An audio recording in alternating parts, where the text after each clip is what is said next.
Hello and welcome to study वाटी। मेरा नाम है अविनाश सिंह और आज हम बात करेंगे बंगाल इलेक्शंस के बारे में। और बंगाल इलेक्शंस के बाद जो बंगाल में वायलेंस का कुछ केसेस आ रहे हैं उसके बारे में बात करेंगे। तो आज हमारे बंगाल के चीफ मिनिस्टर ममता बनर्जी ने शपथ ग्रहण कर लिया है as chief minister of Bengal. और उसके साथ ही उन्होंने ये कुछ टॉपिक्स पे बात किया, जैसे कि कोरोना वायरस, कोविड-19 पैंडेमिक और जो बंगाल में वायलेंस हो रहा है इलेक्शंस के बाद उस पे। और उन्होंने कहा कि उनका फर्स्ट प्रायोरिटी कोविड-19 है और सेकंड प्रायोरिटी बंगाल में जो वायलेंस हो रहा है वो है। और इसको ध्यान में रखते हुए उन्होंने कहा कि जैसे जो भी लोग हैं जो बंगाल में हिंसा फैला रहे हैं उनके खिलाफ सख्त कार्रवाई की जाएगी, लेकिन सबसे ज्यादा जरूरी अभी कोरोना वायरस है, कोविड पैंडेमिक है। और इसके लिए उन्होंने कुछ स्टेप्स लिए हैं और उन्होंने सेंटर से भी कुछ डिमांड किया है। जैसे कि हम अभी देखेंगे कि अभी बंगाल में कोरोना वायरस बहुत तेजी से बढ़ रहा है और अभी बंगाल में 8,98,533 केसेस हो चुके हैं,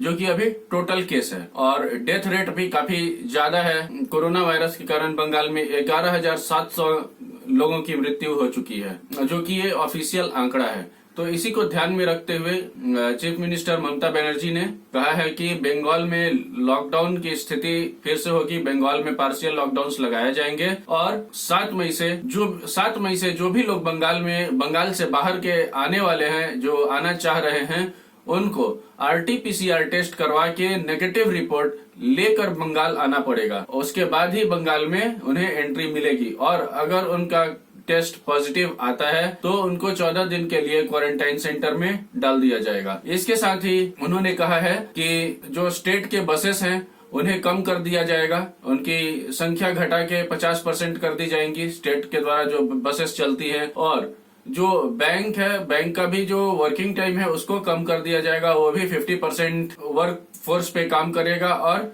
50% ऑफ द टाइम ही काम करेगा, यानी कि सुबह के 10 बजे से दोपहर के 2 बजे तक ही बैंक काम करेगा। तो दोस्तों, अगर आप लोगों को बैंक में कोई काम है तो आप लोग 10 से 2 बजे के बीच में ही अपने काम सारे कर लीजिए, क्योंकि उसके बाद बैंक बंद हो जाएंगी। साथ ही उन्होंने प्रधानमंत्री को लेटर लिखते हुए ये भी कहा है कि रेमडेसिविर जैसी दवाइयां जिससे पेशेंट्स की जान बचाई जा सकती है, वैसी दवाइयों की आपूर्ति जल्द से जल्द की जाए और भी ज्यादा ऑक्सीजन सिलेंडर्स की व्यवस्था की जाए बंगाल के लिए, क्योंकि बंगाल में daily 400 metric ton oxygen daily लगता है और हो सकता है कि ये आगे जाके 500 मीट्रिक टन भी हो जाए।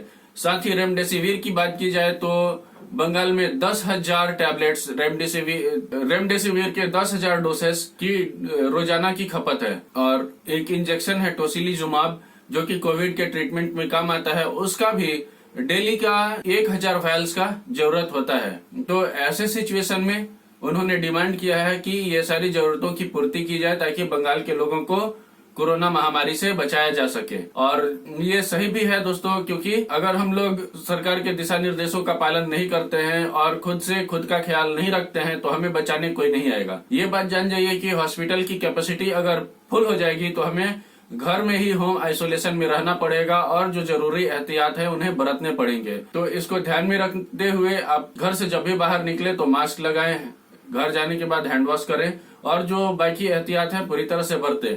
घर में आप वर्कआउट भी कर सकते हैं जिससे आपका शरीर फिट रहे और आपका इम्यूनिटी स्ट्रांग रहे। और चीफ मिनिस्टर ममता बनर्जी ने यह भी कहा कि बंगाल में जो वैक्सीन दी जाएंगी वो पूरी तरह से टोटली फ्री ऑफ कॉस्ट होंगी और वैक्सीन के लिए कोई भी चार्ज नहीं किया जाएगा। और ये सारी जनता के लिए होगी, यानी कि 18 प्लस लोगों के लिए भी होगा और 45 प्लस लोगों के लिए भी होगा, यानी कि युवाओं के लिए भी होगा और 45 प्लस जो लोग हैं उनके लिए भी ये वैक्सीन की डोजेस बंगाल में फ्री होंगी। तो दोस्तों, मैं आशा करता हूं कि आप लोगों को इस लेक्चर से जो भी जरूरी बातें हैं मैं बता पाया होऊंगा। आज के लिए बस इतना ही, मिलते हैं अगले लेक्चर में। तब तक के लिए stay happy, stay safe and keep watching study Verde. Thank you for watching study Verde.